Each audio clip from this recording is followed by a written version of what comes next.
My friends, let us begin by considering something very simple, yet something that has eluded the spiritual seeker for generations.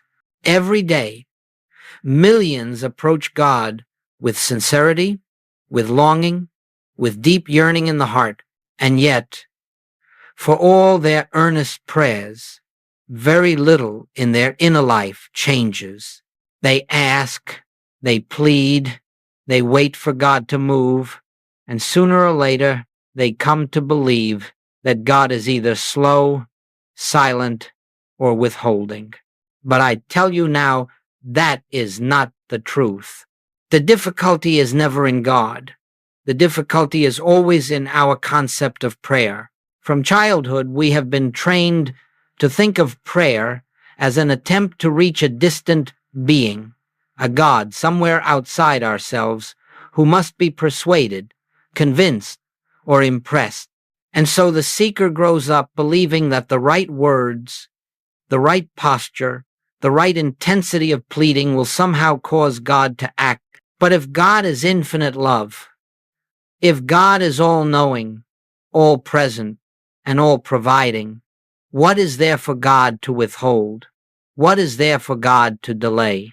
What more can infinite fullness offer than its own infinite nature? No, the trouble is not in God's willingness. The trouble is in our understanding. We have approached prayer as though we lack something that God possesses. We have prayed as though God is over there, and we are over here. And the purpose of prayer is to bridge that distance.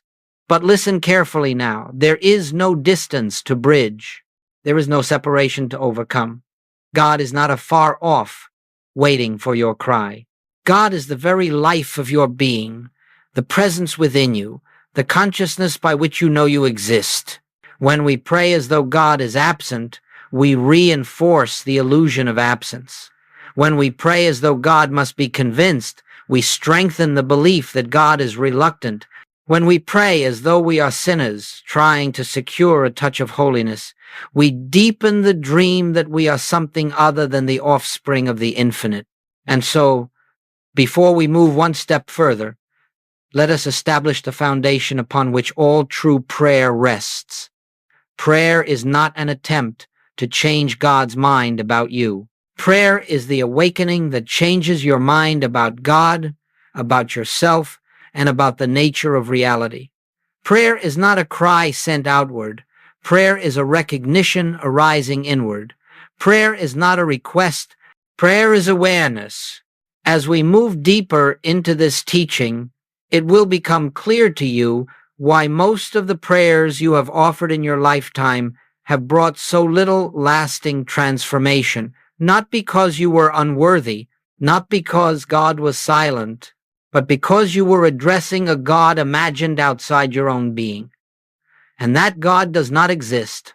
There is only one God, and that God is the living presence within the source, the life, the consciousness of your very existence. As long as you pray to a God apart, you remain in the illusion of separation. But the moment you recognize the presence within, prayer becomes communion, and communion becomes realization. This is the secret that transforms the entire spiritual life. And it begins simply by acknowledging, I am not praying to bring God nearer. God is already here. That is our starting point for everything that follows. Now let us look more closely at the form of prayer. Most of the world has practiced what I call begging prayer. You know this prayer well. It is the prayer that pleads, God, please help me. God, please fix this. God, please give me. And it seems sincere. It seems humble, but its very foundation is built upon a false premise, and therefore the results it produces are limited, uncertain, and temporary. When you pray as a beggar, you are proclaiming without realizing it that you are separated from God.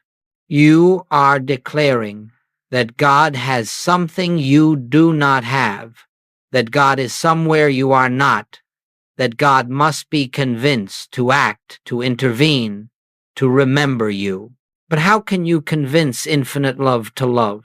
How can you persuade omnipresence to be present? How can you bargain with the life that is already breathing you, sustaining you, expressing as you? My friends, begging God does not work, because there is no God who withholds anything. There is no God who sits in judgment deciding when and to whom blessings shall flow. The very nature of infinite good is perpetual, eternal giving, unceasing, unbroken, uninterrupted. The sun does not withhold its light and then release it when someone pleads long enough, and God, who is the very source of all light and life, withholds nothing. But listen carefully now. When you approach God as though you are outside the circle of divine fullness, you experience life as though you are outside that fullness. The prayer itself becomes the barrier, not because God rejects it, but because the prayer springs from a consciousness of lack, and consciousness is the law of experience. When you pray from fear, you continue to dwell in fear. When you pray from guilt, you remain imprisoned in guilt. When you pray from unworthiness, you reinforce unworthiness. When you pray for something, you affirm that you do not have it. And when you affirm that you do not have it, you continue not to have it. Let us be very clear. It is not that begging angers God. God is not offended. God is not moved either closer or farther by your words. But the act of begging keeps the mind fixed in a state of separation, and as long as the mind dwells in separation, it cannot perceive the presence that is already within. This is why begging produces such little transformation. It is not that God ignores it, but that the prayer itself is built upon a premise that is untrue. It asks the infinite to become more infinite. It asks completeness to become more complete. It asks presence to draw near. It asks love to become loving. And so, my friends, the issue has never been God's willingness. The issue has always been the consciousness from which we pray. Begging is the voice of a mind blind to its own divine origin. Recognition is the voice of a mind awakening to truth. When you understand this, you realize that the failure of begging prayer is not a spiritual disappointment, it is a spiritual opportunity. It invites you to step out of the illusion that God stands apart from you. It calls you to discover a deeper form of prayer, a higher dimension of communion, in which you no longer seek God as though God were missing, but recognize God as the very life and identity of your own being. In a few moments, we will explore that recognition. But first, allow yourself to gently release the last thread of belief that you must persuade God to notice you. God has never been unaware of you. God has never been absent from you. God has never held anything back from the expression that you are. The moment you understand this, you stand at the threshold of a new kind of prayer. Let us now enter the heart of this teaching, for the whole spiritual path turns upon this one realization. When the seeker grows weary of begging, when pleading no longer satisfies, when the soul becomes tired of trying to wrest something from God, there arises a quiet question within. If God truly is all, why must I strive so hard to find what is already everywhere? And in that moment, the door opens to a new dimension of prayer, what I call recognition. Recognition is the highest form of prayer because it does not attempt to draw God to you. It acknowledges that God is already here. It does not attempt to awaken God. It awakens you. It does not attempt to move the infinite. It allows the infinite to reveal itself where it already is. In recognition, prayer is no longer directed outward. It is not aimed toward the heavens. It is not projected toward a distant throne. Recognition is the inward turning that discovers the presence at the center of one's own being. It is the still, restful awareness that says, not as affirmation, not as hope, but as spiritual fact. God is here. God is the life I am. God is the consciousness by which I know this moment. I am not seeking God. I am recognizing God. Do you see the profound shift? Begging assumes absence. Recognition assumes presence. Begging springs from fear. Recognition springs from truth. Begging imagines separation. Recognition reveals oneness. This is why I have often said, prayer is not something you do, prayer is something you awaken to. When you enter into recognition, you are not constructing a prayer. You are not forming thoughts and presenting them to God. You are not trying to bend the divine will in your favor. Rather, you are allowing the false sense of separation to dissolve so that the presence may shine through you unobstructed. Let me assure you, this is not positive thinking. It is not mental suggestion. It is not a technique designed to achieve results. Recognition is the simple and sacred acknowledgement of what eternally is. Truth does not need your persuasion. Truth requires only your awareness. When you turn inward, not to your emotions, not to your intellect, but to the silent core of your being, you discover a profound stillness. And in that stillness, something becomes evident that words cannot adequately express. You and God are not two. There is no you here and God there. There is only the one life appearing as your life, the one mind appearing as your awareness, the one presence manifesting as your very existence.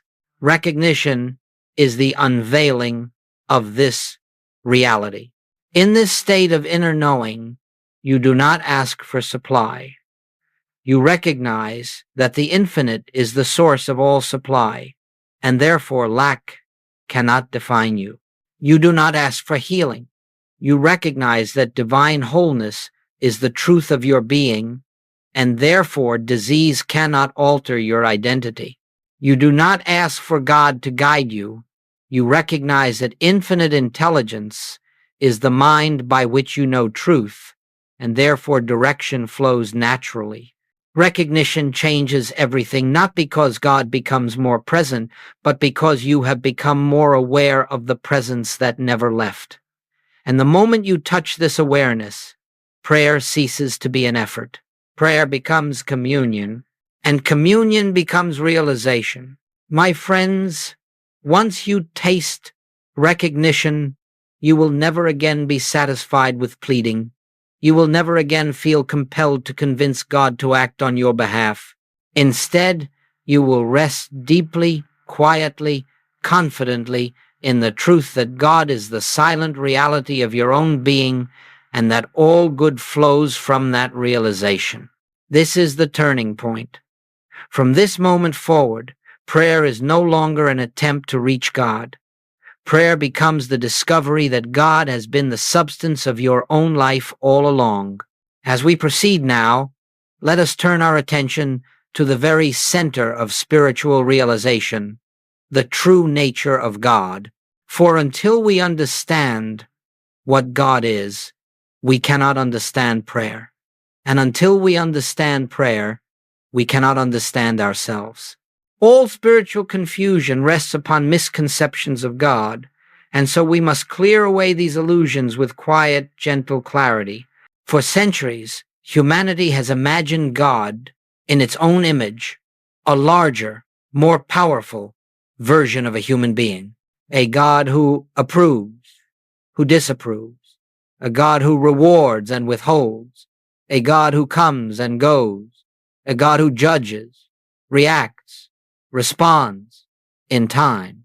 But, my friends, such a God does not exist. That is a God formed in the mind of man and therefore bound by the limitations of the mind that conceived it. Let us set aside, once and for all, the notion of a God who resembles a magnified human personality. God is not a person. God is not a superhuman. God is not an object in space, nor a force that moves at intervals. God is infinite presence, unbounded, unconfined, indivisible. God is the very essence of life, the substance of being, the intelligence that animates all existence. When we say God is infinite, we mean exactly that. Infinity has no edges, no borders, no boundaries. Infinity cannot be contained in a location. Infinity does not begin in one place and end in another. Therefore, the very idea of God being over there while you are over here is impossible. Infinity cannot be absent from any point in its own being. This is the great truth. Where you are, God is, because God fills all space with its own presence. You cannot step outside of infinity. You cannot enter where it is not. You cannot draw it nearer because it has never been far. You cannot call it to you because it has never ceased to abide within you. Consider the nature of light. Light needs no permission to shine. It needs no command to radiate. It is the nature of light to reveal itself, to fill whatever space it touches. But even the brilliance of sunlight is only a faint illustration of the nature of God. For God is not merely light, it is the very source of all light, the life within all life, the wisdom within all intelligence.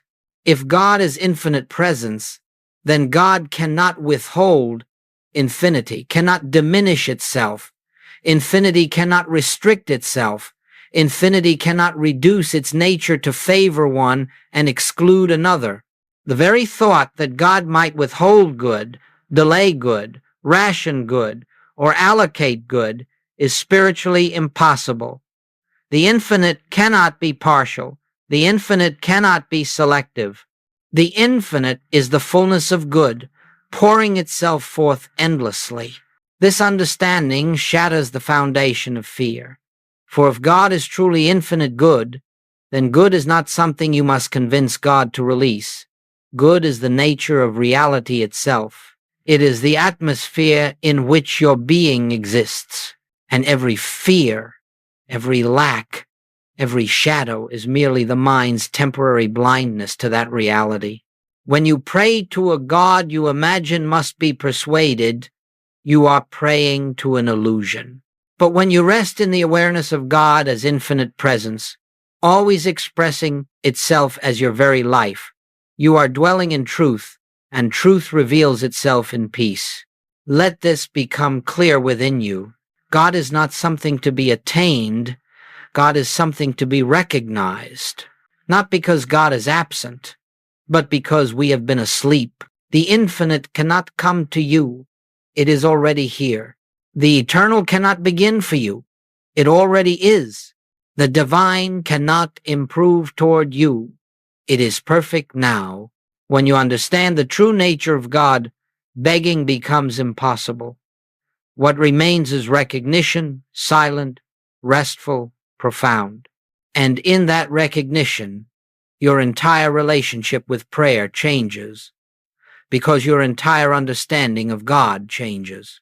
And now, having seen what God is, we must turn to the next great revelation, the true nature of you. And now, my friends, having paused to consider the true nature of God, we must turn to the second half of the great equation, the true nature of you. For if you hold a mistaken concept of God, your spiritual life will be filled with confusion. But if you hold a mistaken concept of yourself, your spiritual life will be filled with struggle. It is only when both are seen clearly that prayer becomes a living communion and not an act of desperation. Let me say something that may startle you at first, yet will feel strangely familiar the moment it settles into your heart. You are not a sinner seeking God's approval. You are God's spiritual offspring, expressing the very nature of the infinite. Not someday, not after repentance, not after improvement, not after spiritual achievement. Now, as you sit here, as you breathe, as you listen, your true identity is not the personality you have cultivated nor the story you have lived. Your true identity is not your successes or your failures. your virtues, or your mistakes. These are experiences in time, but they are not the essence of your being. They come and they go, but the reality of you remains unchanged. The real you, the spiritual you, is the expression of God's own being, individualized as your life, not separate from the source, but one with it, not created from God, as though fashioned from divine material, but existing in God, inseparable, indivisible, eternal. I tell you this, nothing you have ever done has altered your spiritual identity, because identity is not shaped by human experience. It is established by God and maintained by God. You may have walked through guilt, but guilt has not touched the truth of you. You may have suffered, but suffering has not scarred the essence of you. You may have erred, but error has not stained the reality of you. You may have believed yourself unworthy, but belief does not alter divine fact. And here is the great paradox. The more you identify with the human sense of self, weak, flawed, fearful, the more you pray from that identity. And the more you pray from that identity, the more you reinforce its illusion. A beggar prays like a beggar. A guilty mind prays like a guilty mind. A fearful heart prays like a fearful heart. And each of these prayers strengthens the very condition it seeks to escape. But the moment you recognize who you truly are, prayer is transformed. When you know yourself as God's child, not symbolically, not poetically, but factually, your entire approach to prayer changes. You no longer beg for good. You recognize good as the nature of your being. You no longer plead for God's presence. You realize that presence is the life functioning as you. You no longer attempt to earn love. You awaken to the truth that love is the fabric of your identity. This is why Jesus said, "The kingdom of God is within you." He did not mean it metaphorically. He meant that the fullness of God, the essence of God, the life of God is already implanted within your consciousness. Not to be gained, but to be realized. Not to be achieved, but to be uncovered. The spiritual life is not the effort to become something other than what you are. The spiritual life is the awakening to the fact that you cannot be anything other than what God created you to be.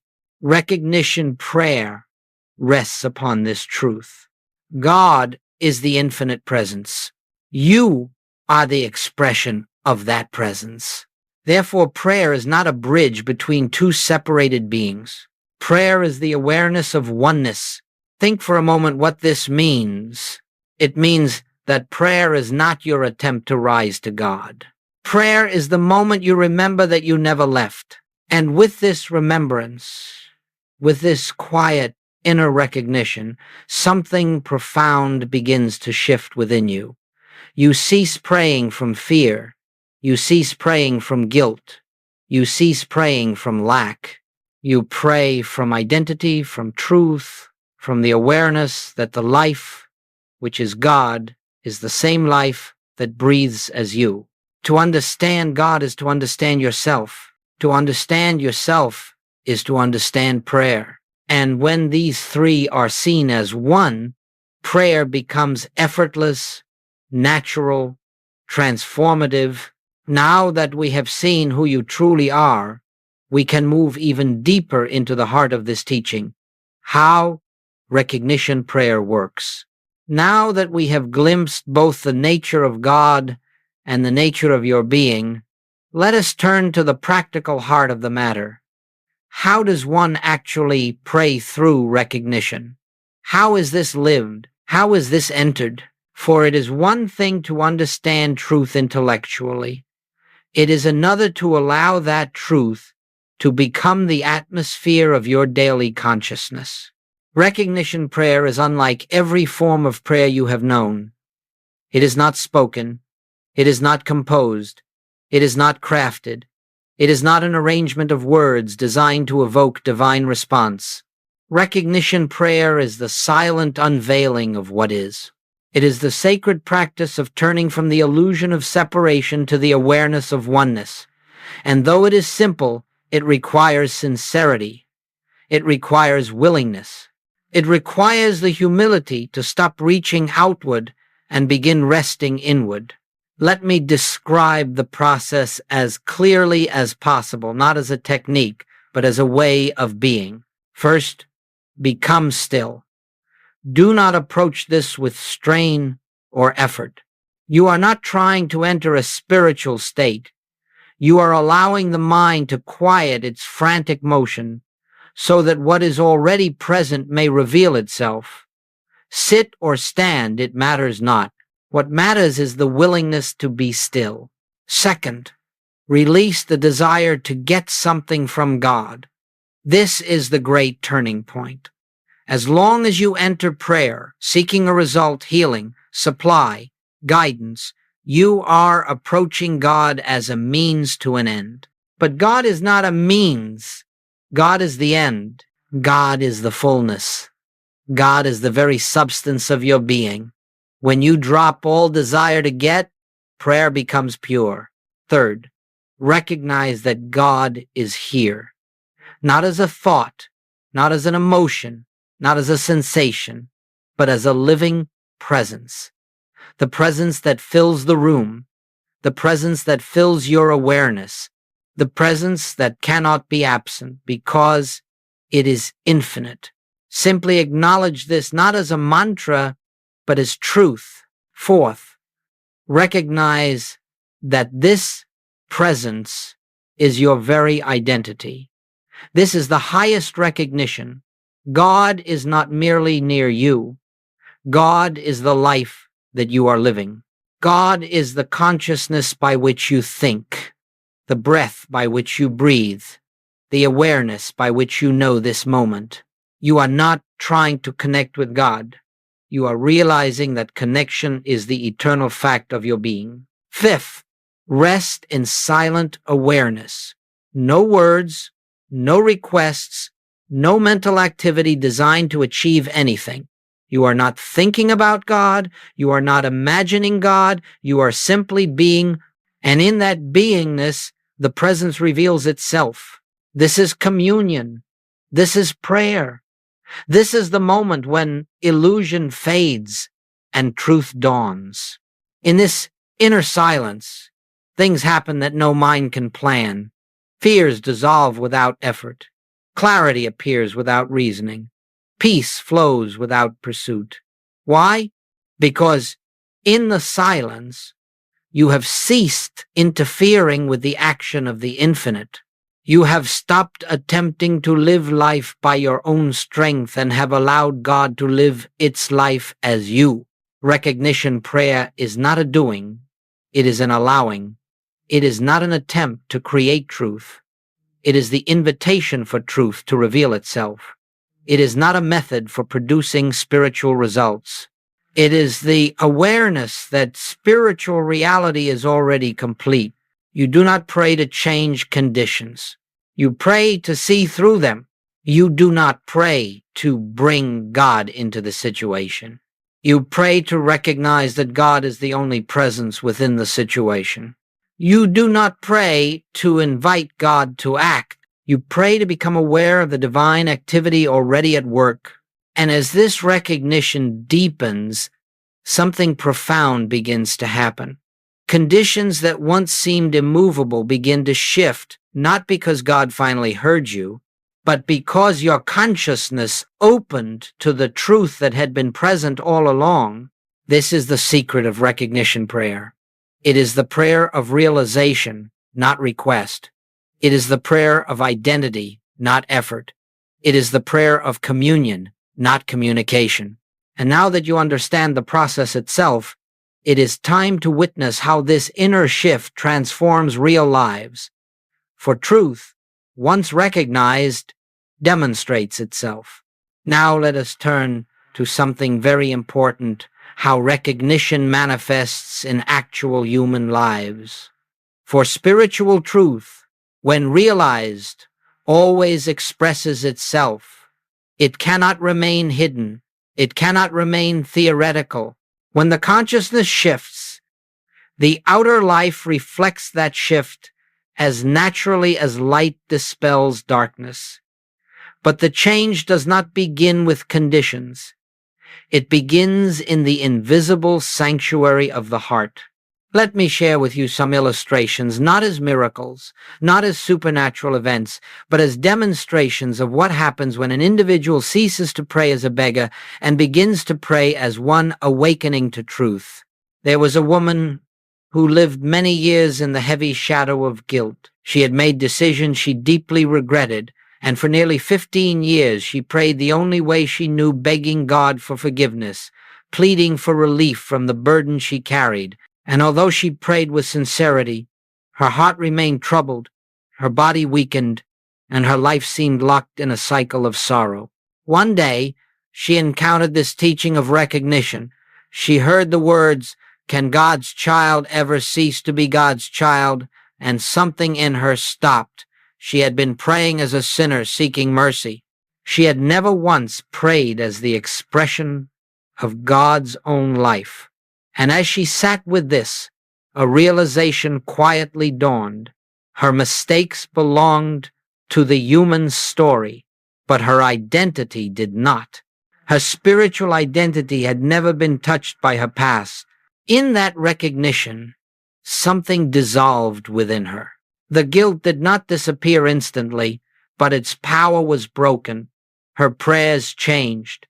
She no longer begged for forgiveness. She rested in the truth that divine love had never left her. Over the next months, her health improved, opportunities opened, and the heaviness that once consumed her gradually lifted. The outer shifts were not the cause, they were the evidence of an inner awakening. Then there was a man who had spent years in constant fear of failing God, fear of disappointing others, fear of never measuring up. His prayers were full of anxiety. Every morning he asked God to make him better, holier, worthier. And still he struggled. His health suffered, his relationships strained. He believed he lacked spiritual discipline. But the truth was simpler. He was praying from a false identity.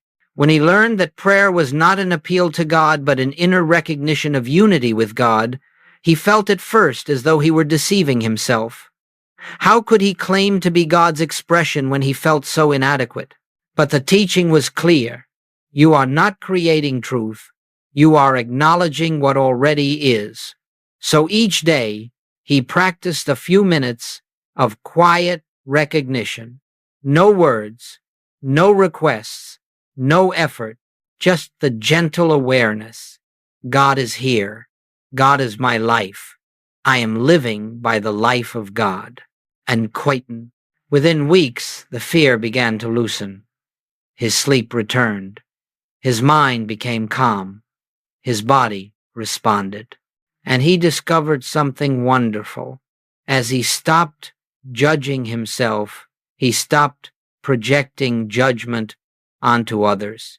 His relationships softened, healed, and opened, not because he tried to change them, but because consciousness changed. Another person, a mother caring for her children, overwhelmed by financial strain, approached prayer as a battleground. She prayed for solutions, for resources, for relief, yet the more she prayed, the more fearful she became. When she encountered recognition, she heard something that felt impossible but somehow true. Infinite supply is the very nature of the presence within you. She had been seeking supply outside, but supply cannot be found in the outer world. It can only appear outwardly after it is recognized inwardly. And so, instead of praying for money, she began to rest each morning in the awareness that the infinite is the source of all good, and that this infinite is the life expressing as her and for her. She did not deny the bills. She simply refused to let appearances define consciousness. Gradually, her fear quieted, her thinking cleared, and she began seeing possibilities she had never considered. In time, her situation shifted. New work, unexpected openings, stability. But the true miracle was her inner transformation. She no longer lived as one abandoned by God, but as one upheld by the presence. My friends, these stories all point to one truth. Consciousness creates experience. When consciousness is filled with fear, fear appears. When consciousness awakens to truth, truth unfolds. Recognition does not manipulate circumstances. It reveals the divine harmony already present beneath them. It does not bring God into the human situation. It awakens us to the God who is the only presence within the situation. And so I tell you, your life does not transform because God suddenly acts on your behalf. Your life transforms because you cease blocking the flow of divine good with the belief that you are separate from it. This is the power of recognition prayer. This is the quiet revolution that unfolds when we remember who we are and who God is. And now, let us bring this into daily living, into the simple moments where the presence can reveal itself most clearly. Up to this point, we have spoken of recognition as though it were something entered during moments of quiet.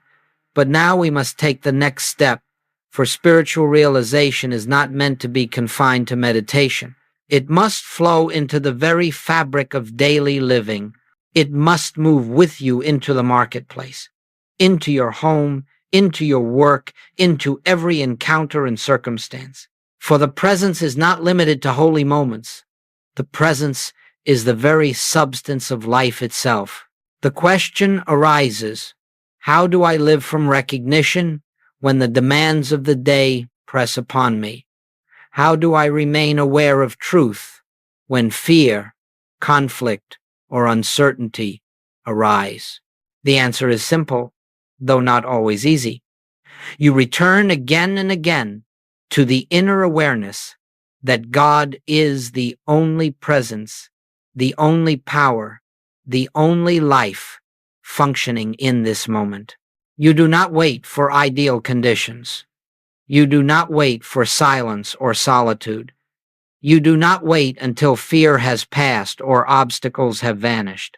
You bring recognition into the midst of your circumstances, and in that bringing, the circumstances lose their power over you. Let us consider a practical example. Suppose you wake in the morning and a sense of anxiety is already present.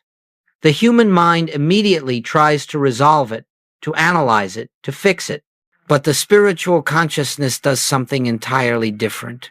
It pauses. It breathes. It remembers. God is here. God is the presence of my very being. Nothing can separate me from the infinite that lives me. You need not force calm. You need not suppress emotion. You simply return to truth, even for a few seconds. And what you will discover is that those few seconds have more healing power than an hour of anxious thinking. Or perhaps during the day you face a difficult conversation or a conflict that seems unmovable. The instinct is to react, to defend, to control, to resist. But in recognition, you pause before responding. Even a single breath of awareness is enough. You acknowledge silently, there is only one presence here, expressing itself as all. And from that awareness, you speak not as a frightened human attempting to navigate conflict, but as one centered in divine clarity. The words that arise from this center carry peace, not tension. They carry wisdom, not impulse. They carry love, not fear. You will find that many situations that once seemed complicated dissolve of their own accord when you no longer approach them from the human sense of separation. It is the presence that handles the details. It is the presence that guides the next step. It is the presence that harmonizes what you once struggled to manage alone. Consider also the moments when fear of lack arises, financial pressure, uncertainty about the future, doubt about your security.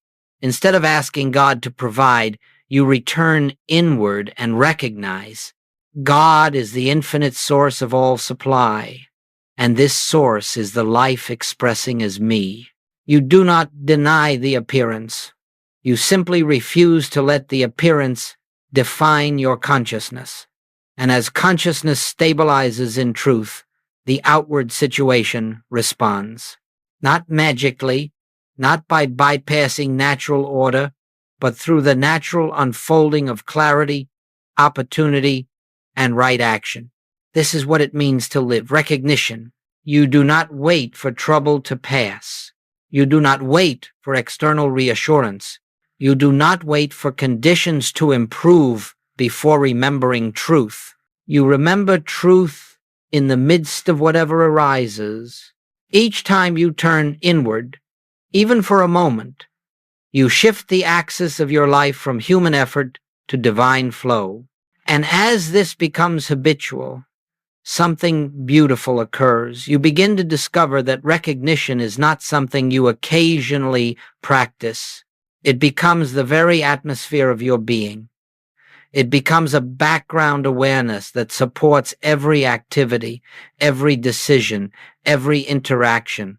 You walk through the day not as one struggling to reach God, but as one resting in the presence that is living you. You respond to life from peace rather than from panic, from wisdom rather than from worry, from truth rather than from fear. And in this way, daily life itself becomes the field of spiritual realization. The world does not change first. You change first. And as your consciousness changes, the world takes on a different appearance, not because it alters, but because you now behold it through the lens of truth. This is the secret of daily spiritual living. The willingness to return again and again to the silent awareness that God is here, God is now, God is the life you are. In that returning, everything becomes simpler, everything becomes clearer, everything becomes peace. And now, having brought this teaching into the living of each day, we are ready for the final movement of this journey, the closing recognition that draws all things together. And now, my friends, we come to the gentle close of this unfolding, not the end of the journey, but the beginning of a new way of walking it. We have seen the illusion behind begging prayers. We have seen the futility of reaching for a God imagined outside ourselves. We have seen the error of approaching infinite presence as though it were distant, reluctant, or withholding. And in their place, we have uncovered the quiet, sacred truth of recognition. Prayer as awakening, prayer as communion, prayer as the natural realization of oneness. As we conclude, let us gather these truths into a single, clear understanding. Prayer is not your effort to bring God to you. Prayer is the awareness that God has never left. Every time you pause, even for a moment, and acknowledge the presence within, the illusion of separation loosens. Every time you rest in the silent assurance that God is the life you are living, fear dissolves. Every time you withdraw your energy from pleading and turn inward to recognition, harmony begins to flow. You do not make it flow divine. Harmony is ever flowing. You simply stop obstructing it with mistaken identity. Understand this deeply. You do not need to persuade God. You do not need to prove yourself worthy. You do not need enough faith, enough holiness, enough discipline to earn God's attention. You already live in the fullness of God's attention. You already dwell in the embrace of infinite love. You already move within the life that is God itself. Your work now is not to strive, but to remember, not to achieve, but to awaken, not to become, but to recognize. You will forget at times, every seeker does. You will fall back into old habits of fear or pleading. You will feel the pull of human conditioning. But do not condemn yourself when this happens. That, too, is only the echo of the old self. When you notice it, gently return to truth. Softly, without judgment, turn again to recognition. And if you must return 100 times a day, then return 100 times a day. Each return weakens the illusion. Each return strengthens the awareness of truth. Each return draws you deeper into the realization that the presence you seek is the presence you are. So as we part for now, carry this with you. You are God's spiritual offspring, complete, whole, and beloved. This is not a hope. This is not a promise. This is not a future attainment. This is the eternal fact of your being. May you walk in recognition. May you rest in the silent assurance of oneness. May you discover, moment by moment, the peace that requires no request, the supply that requires no pleading, the love that requires no permission. And may your prayer from this day forward be the prayer of realization. God is here. God is the life I am. Nothing can separate me from the infinite that lives me. With this awareness, you are free.